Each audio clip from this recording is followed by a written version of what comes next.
There are so many, and listen, in the workshops that I do on men and women, in all seriousness, are meant to dispel some nasty thoughts out there.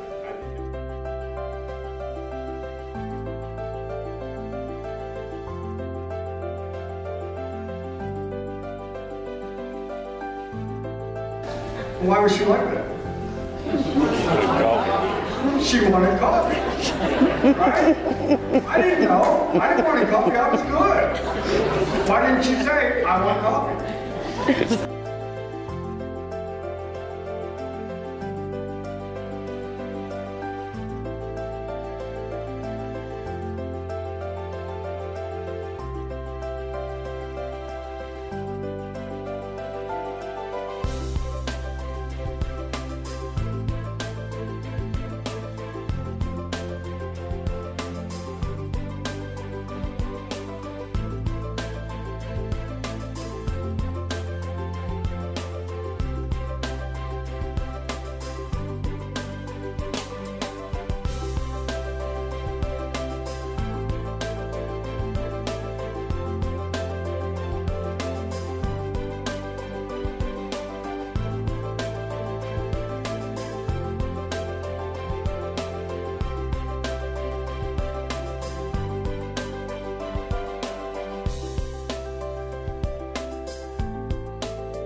Well, maybe it was me. Do you want the lollipop? Yeah, I might take the lollipop. Yeah. I can ham it up anyway. Thank you, sir.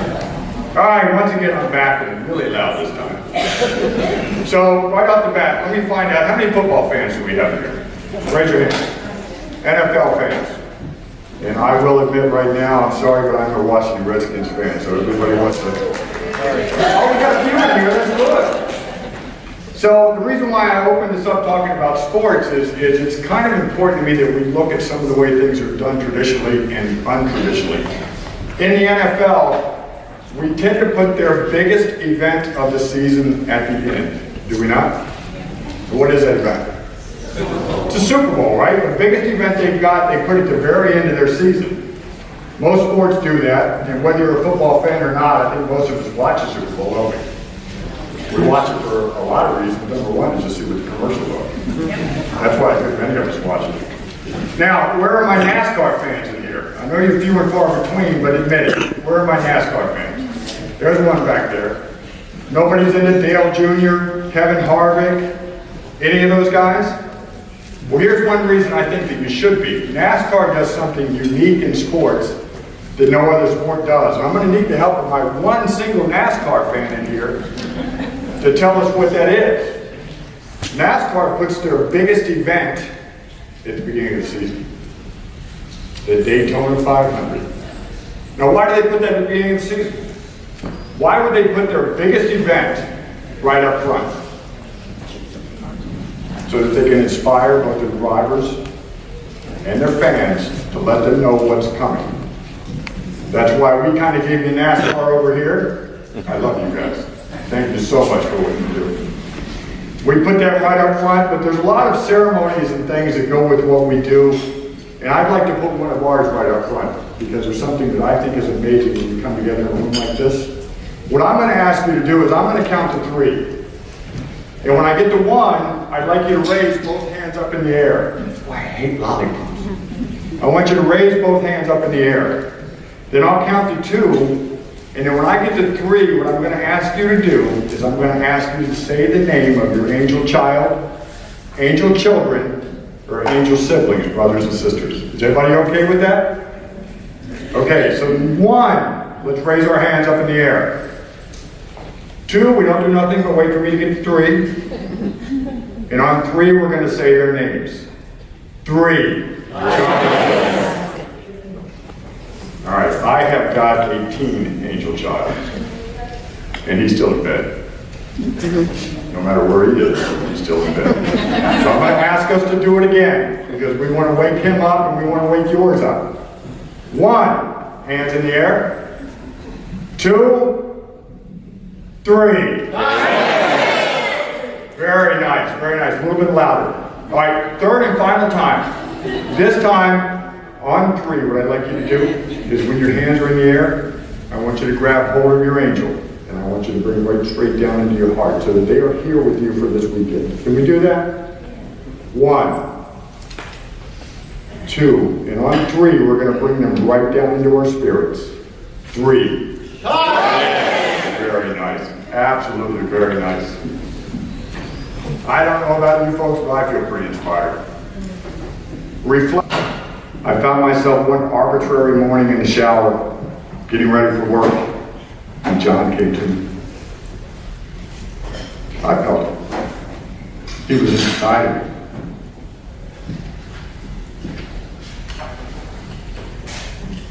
At that point, and there were no spoken words, except for me. I looked up, I fell to my knees, I was looking up in the shower spray, and all I could say is, "Hi, baby."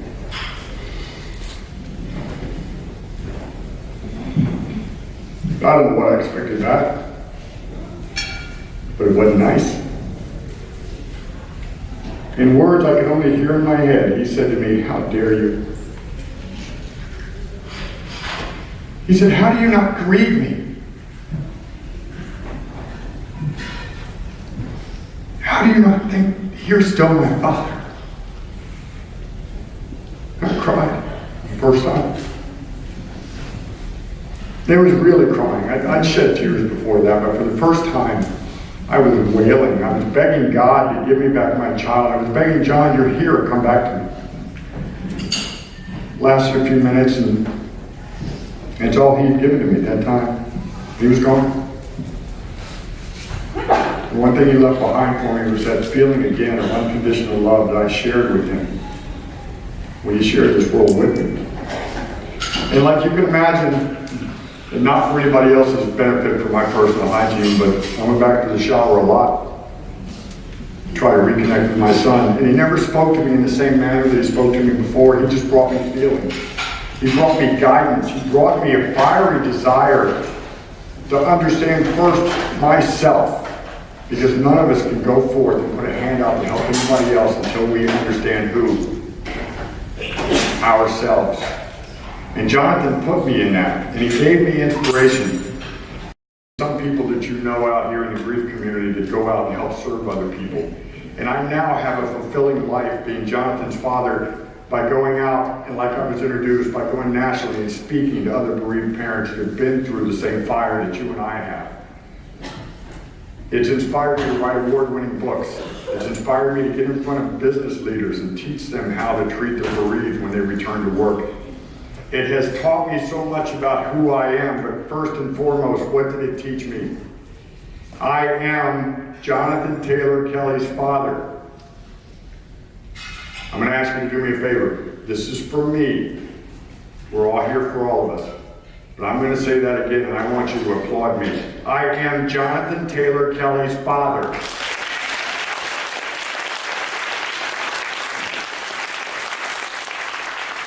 And I promise, I know most of the speakers, I know most of the workshop presenters, they realize you're not here to see us. You're here to listen to what we have to say, not to see one individual. But that said, I'm putting on workshops. Saturday, right? Not Today, I'm putting on, because I'll tell you right now, you should come see my workshop. I deal with predominantly men versus women and the expressions of emotions as they pertain to grief. And there are a number of people out there that think that really there might not be any difference in between men and women when it comes to grief. Is there anybody that thinks that? Because if you do, let me start off right now by giving you a quote that I so love, and it is by the late, great comedian George Carlin. Women are crazy, and men are stupid. Amen. Women are crazy because men are stupid. Amen. But as men, we get a bad rap because women are difficult to understand sometimes, right? Even the women are over there nodding their head.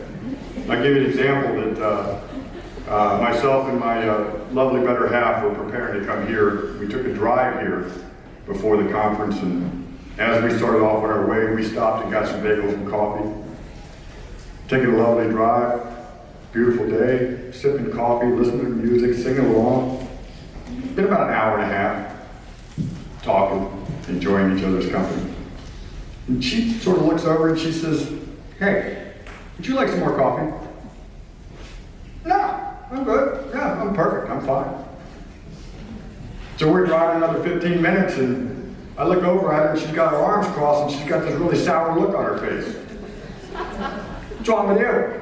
"Nothing." What is it?" "Nothing. You just keep on being you." Why was she like that? She wanted coffee. Right? I didn't know. I didn't want any coffee. I was good. Why didn't she say, "I want coffee"? See, men don't understand that. And we are different creatures than women, and we understand that. There are physical differences aside from the obvious with it, or with us, that makes us different creatures. So if that didn't strike home with you, then let's go to the sock drawer. All right? Same stance. "All right?"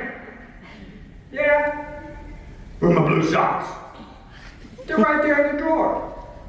"No, they're not. I'm looking." "Back up." "Oh, okay." Right? The physical differences in the brain are amazing. A lot of times, I didn't bring them with me, but I have two busts of the male head and the female head. And if you open up the male brain, I love showing people what's inside the male brain. Because you have to know right now what's inside the male brain when you open it up are just a series of boxes. That's what we have inside, a series of boxes. And what's inside those boxes?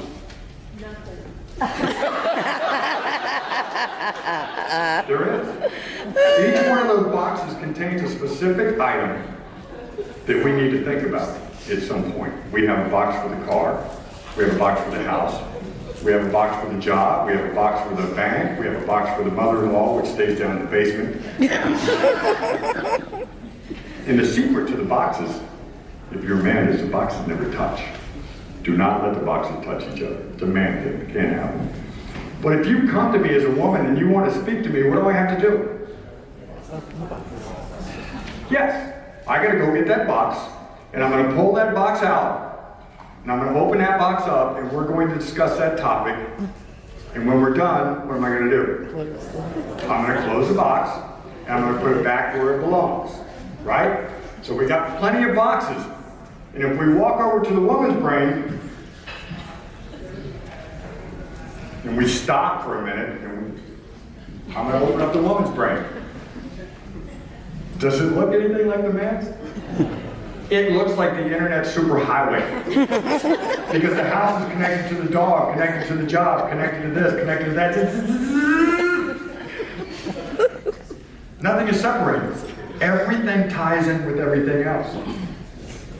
So we've got the poor guy over here with boxes who does something that Delane started to talk about. Because, no, I loved it, because inside of every man's head is a primary box. And it is the nothing box. The nothing box. Right? This is where men go when we stress. And that's why women are upset with us, because you don't have a nothing box. Do you? Do you know that when a man goes to sleep, 70% of his brain shuts down? Do you know that when a woman goes to sleep, 90% of her brain is still active? You don't have a nothing box, and it is grand.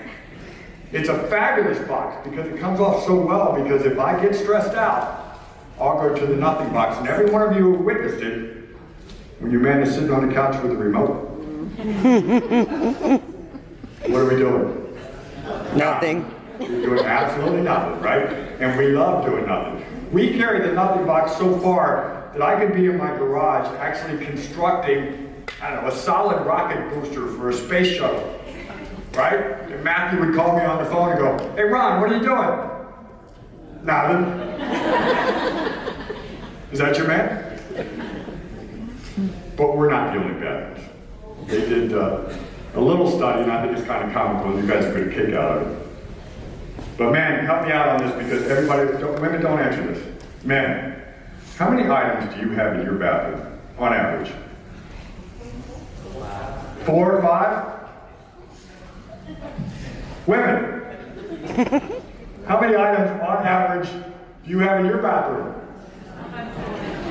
278 was the average in the study. 278 items in your bathroom. Are you a little behind, BJ? Is that what you're saying? There are so many, and listen, in the workshops that I do on men and women, in all seriousness, are meant to dispel some nasty thoughts out there. I think every one of us, especially those of us that have lost children before, know that there's a knee-jerk reaction. Somebody's going to whisper in your ear that you're going to get a divorce. Anybody deny that? The whisper comes. We all know it's false. I dispel those rumors, tell you where they come from. We talk about things that make us different. We talk about the fact that we were designed to be that way.